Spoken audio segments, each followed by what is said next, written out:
Now we're going to move on to another pillar of the social justice movement. And this pillar, of the three pillars, this pillar is called opportunities for personal activity. That's another way of saying sexual liberty. We spent considerable time last winter studying issues around sexual liberty. We considered the disastrous consequences of engaging in sexual activity with whoever, whenever, and however you like. These consequences included skyrocketing divorce, single parenting, especially mothers who become economically challenged, rampant pornography, human trafficking, abortion as a means for birth control, more children living without their fathers, dysfunctional families, and so on.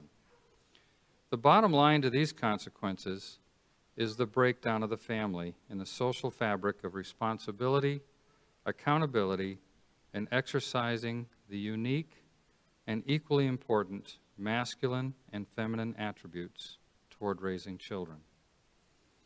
And so it's not surprising, really, that what it means to be male and what it means to be female in this revolution that began really in the 60s, if not earlier. This is the current major battlefield toward mankind's incessant desire to be as their own God. And here in the United States, this battle specifically rages against religious liberty. Sexual liberty is the newfound yet unwritten constitutional amendment. For if faith in the free exercise thereof gets in the way of normalizing and celebrating sexual liberty, then religious liberty be damned. That's the environment in which we live. So it is that we're going to take a look at sexual liberty using the world's own terms and definitions. What we'll do with each one, then we'll offer a brief biblical commentary. And as we do so, as I said earlier, really, you don't have to do an exhaustive search in the Bible. Everything all points back to Genesis 1:27. So God created man in his own image. In the image of God he created him, male and female, he created them. And so we now enter this world, and we're going to take a look at several definitions on here. The first definition of which we're going to take a look at would be called gender dysphoria. So it's important for us to understand the terminology that's being used, but gender dysphoria, definition of which, the distress a person feels due to a mismatch between their gender identity and their sex assigned at birth. Now right away I want you to notice that there's a sleight of hand that's taken place linguistically. Now there's that sleight of hand that separates gender from sex. Basically it's saying you feel this way, but the anatomy reflects this way. Under gender dysphoria, up until 2013, as recent as 2013, this was called gender dysphoria disorder. But disorder was dropped to remove the stigma. And dysphoria means a state of feeling very unhappy, uneasy, dissatisfied. And again, notice the sleight of linguistic hand that separates sex from gender. There was no such diagnosis up until 1980, and then became more refined in 1987. And this coincides with the sexual revolution and is ultimately directed at God who made us, male and female. So the question comes up, do people genuinely feel this? Absolutely. Have no doubt that there are people who do indeed genuinely have this dysphoria, particularly at adolescence. During the spike in hormonal activity, there's a natural curiosity or wonder as to what the other gender is feeling, but it's not a feeling to which we give in or we promote or we celebrate. It's something that we continue to work through. Again, back to Genesis 1:27, it is God who created us, male and female. And so with that understanding, then we go into the next term in this revolution, and this next term is called sex assignment.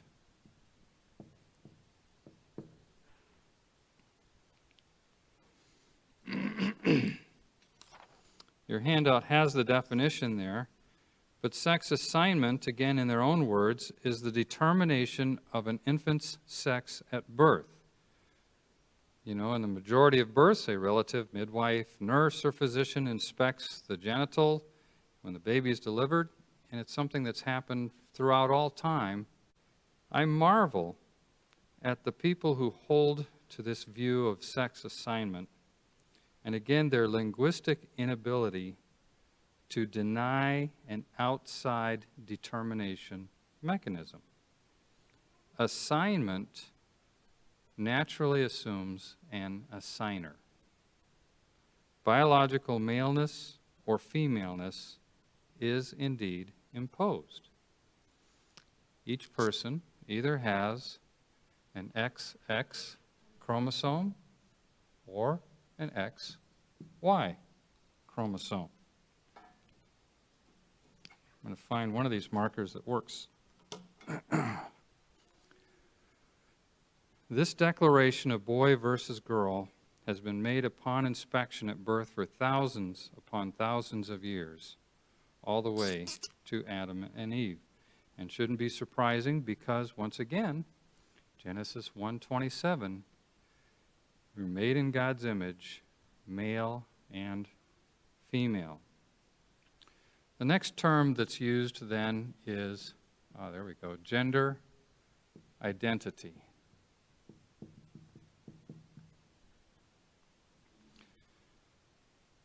By their definition, the personal sense of one's own gender.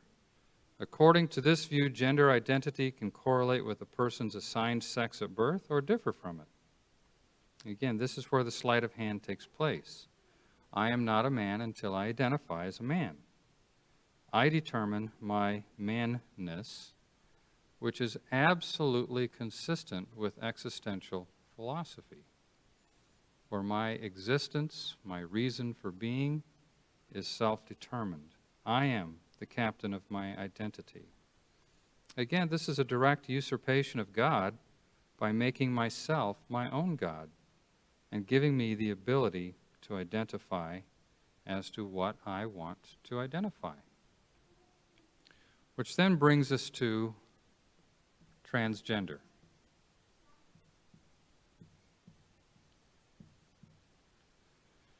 Transgender is having a gender identity or gender expression that differs from sex at birth. So those concepts of gender dysphoria, assigned gender, gender identity are combined to set up and support the idea of being transgender. You know, much can be said about this. This also sets up a very interesting battleground in sports, which can't help but drive the point that men and women are different. No matter how you identify, you still cannot change the biological fact of male or female. As one commentator said, you can have surgery, you can have hormone therapy, but in 1,000 years, if an archaeologist digs up your bones in 1,000 years, the chromosomes will either be XX or XY. And they're going to say, this was a man or this was a woman. Along the same line, in this identity culture, I may identify with the Mexican culture. In fact, that's of any cultures, that's probably the one I most identify with. speaking of a dear family in the neighborhood that semi-adopted me, I may identify with that culture, but that doesn't make me Mexican. Again, it's the ultimate rail against God. I will be my own God, and I will identify in a way, no other way than the way God made me. Some suggest that as a transgender, they are living the way that God made that person. Even though I'm a man, God really made me to be a woman. Of course, the obvious disconnect. If God indeed intended that person to be a different gender, then wouldn't God have given the assigned gender, in their words, in correlation to that gender? Then that brings us to gender expression.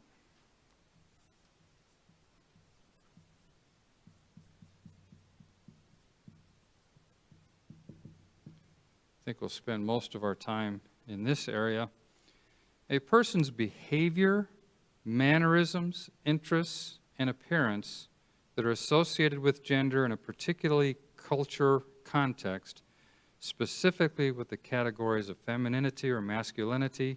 This also includes gender roles. These categories rely on stereotypes about gender. Again, this is in their own words. And this is where the movement starts mixing identity with reality, and again, can't help but acknowledge gender roles. Only these roles are referred to in the context of a social construct. Our society, again, according to this view, has determined this role for women and this role for men. Now, as we do this and as we review this, I think we do need to acknowledge, while there are different, distinct roles, biblical roles, that we examined last winter, that men have and that women have, we do need to acknowledge that over the ages, in different civilizations, in different times, different eras, that women were relegated to second-class citizenship and were badly mistreated and abused. That is not the biblical model of femininity and masculinity. Like we did last winter, take the Proverbs 31 woman, for example. She's smart, highly organized, wisely conducts commerce, sacrificially keeps the household in order, and is deserving of high praise. She's a go-getter. Consider also the Ephesians 5 man, who sacrificially looks out for the best benefit of his and welfare of his wife, considering her needs equal to his own needs. Yes, men and women are different, but this is not a social construct. The biological fact points to different chromosomes, different reproductive functions, and different hormones. Estrogen with the woman, testosterone with the man. And these differences should not be surprising, for God made man, humankind, male and female. Back to Genesis 1:27. As it requires the distinct maleness and femaleness to accomplish the cultural mandate of subduing and filling the earth. And people know this. Step back for just a moment. How many thousands upon thousands upon thousands books, videos, posts, and so forth punctuate and try to define the difference between men and women? This has been the subject of so many comedy routines. I know you've seen many of these routines that make fun of or make light of the differences between men and women. Again, people know this. None of this should be surprising, since we were indeed made differently. Yet, remember this very important distinction. Male and female are equal in dignity, having been made in the image of God. And then again, Genesis 1:27 is very explicit. The image of God includes both male and female. What is more, I would argue that it is sinful mankind over the ages and even today that have taken advantage of these differences in evil ways, whether by oppression, abuse, condescending, relegating to second class, and enslaving and so forth. Today is no different. The wholesale, and I realize this, these are big items, the wholesale kidnapping of schoolgirls that took place when I first wrote this lesson. The abductions taking place in war zones and beyond and more. What do you suppose that's about? Even here in our own country and the human trafficking that takes place, it's an abomination. Even more, I would again argue that the entertainment industry has done much damage to the dignity and personhood of women. While society is celebrating the liberation of women in freely exposing themselves in movies and such, it is simply another form of slavery. I can guarantee to you, the men do not look upon these images and say, I am so happy for this woman who feels free enough to show herself and present herself as the intelligent, hardworking, and highly capable individual. I'm thinking that actually something else is running through his brain, and it's not liberating at all. It's enslaving, it's demeaning, and it's diminishing the personhood of the woman on the screen into that of an object of gratification. So a few comments about gender expression.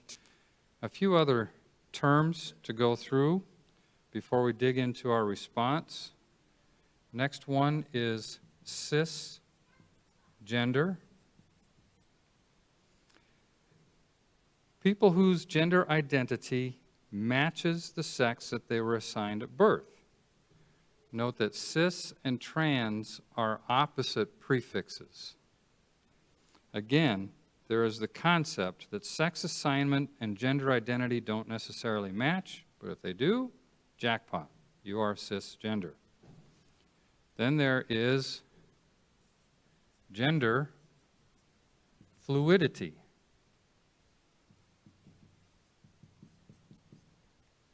Gender fluidity, remaining flexible about their gender identity rather than committing to a single definition.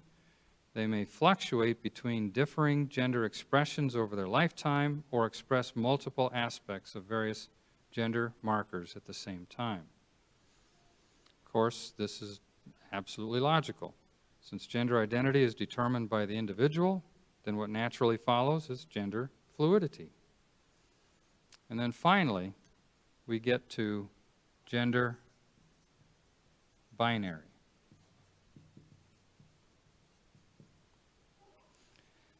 The classification of gender into two distinct opposite forms of masculine and feminine, whether by social system or cultural belief.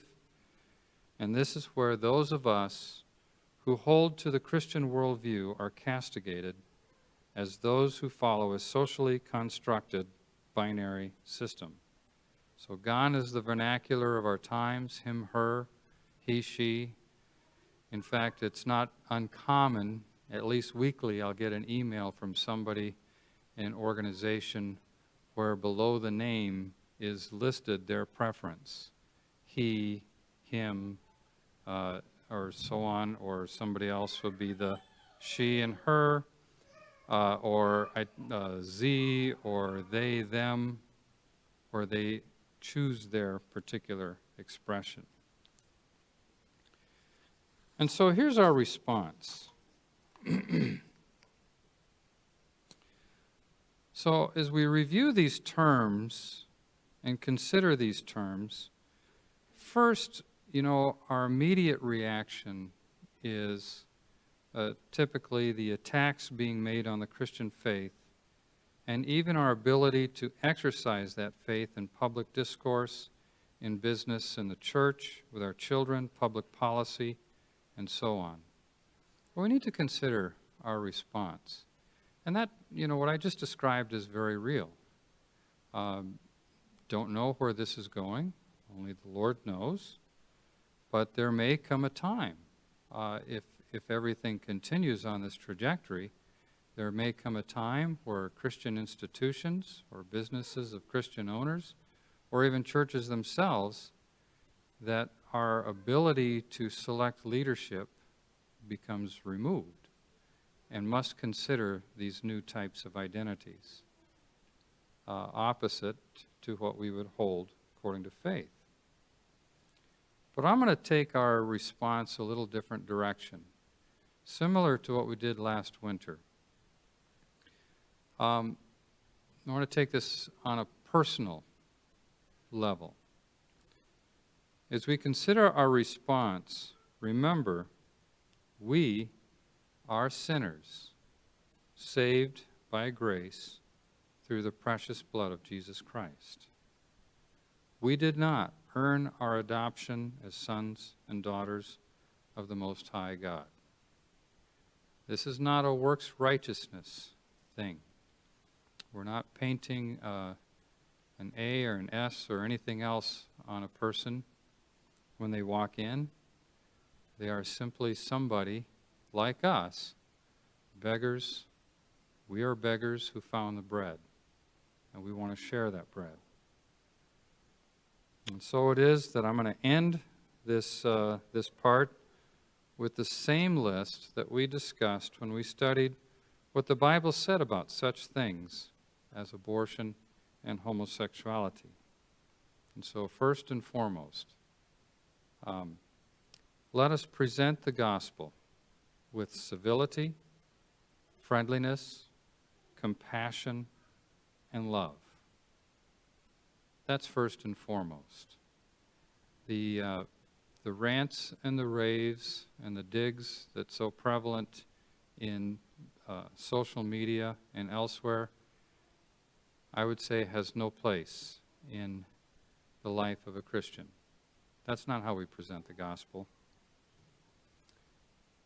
How would we respond? And I ask this more provoking than anything. How would we respond if someone right now who is transgendered walked into the door? What would our response be? Would we welcome that person? Would we get to know that person? And in the process, share the gospel? So something for us to think about. And on a personal level, I have to say, I have had that opportunity to visit with transgendered folks. And so I think there's a place and room for compassion in dealing with them. As I say this, though, number two, let us present the truth without compromise. So because we're providing compassion, because we're providing love and concern, that doesn't mean that we compromise, and that doesn't equate to a compromise. You can be civil and uncompromising at the same time. Remember, Jesus had compassion on the woman who was caught in adultery. I still marvel, where was the guy? But he had compassion on the woman who was caught in adultery, yet he instructed her to go and sin no more. And then thirdly, pray. Remember, these are fellow image bearers. Pray for their souls, and pray for the wisdom to respond lovingly, yet without compromise. I think that's our call. That's our task. And certainly we engage on the public policy side, and we should take advantage of the privileges that as citizens of the United States of America that we have in participating in the political process, of participating in public discourse. But that does not take away these items that we just covered. Presenting the gospel with civility, friendliness, compassion, and love, doing it without compromise, and praying for others. So that's the presentation on this one. And I would, among our studio audience, I would welcome questions additional comments, anything? And there's my phone number if anybody would like to text in, comment, or a question. I'm not sure that I'm prepared to give a universal statement. I think there may be different times and different circumstances that allow. I can tell you that my interactions were highly civil and yet very honest. I found to be very gratifying, actually, and the individuals acknowledged it as well. But I elected at that time to do so in respect their particular pronoun. And so I did so just primarily for civil discourse, was all. On other occasions, and I'm just trying to think in a militant setting, I might have a harder time using their choice of pronouns. Yeah, I would say perhaps one of the alliances being formed, albeit informal, is feminists, ardent feminists, joining forces on this matter, because it runs counter to what feminism has been driving at over the years. And there's no other place that's more pronounced than in the sports world. I can't help but recall, if you're familiar with the Babylon Bee, yeah, I love it. I can't but help but be reminded of the fellow driving a motorcycle in a bicycle race, and the caption is man who identifies himself as a cyclist breaking cycling records. Yeah. And that's, again, it's very real. Everything from muscle mass, strength, all of that. I mean, it's a very real thing. Becomes very pronounced. But again, this is very real that we have to deal with. Again, on both levels, on the public policy side as well as on the personal side.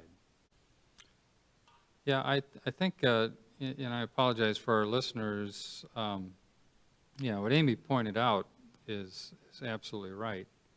I mean, this is the height of confusion, the height of something painful that's going on within that individual.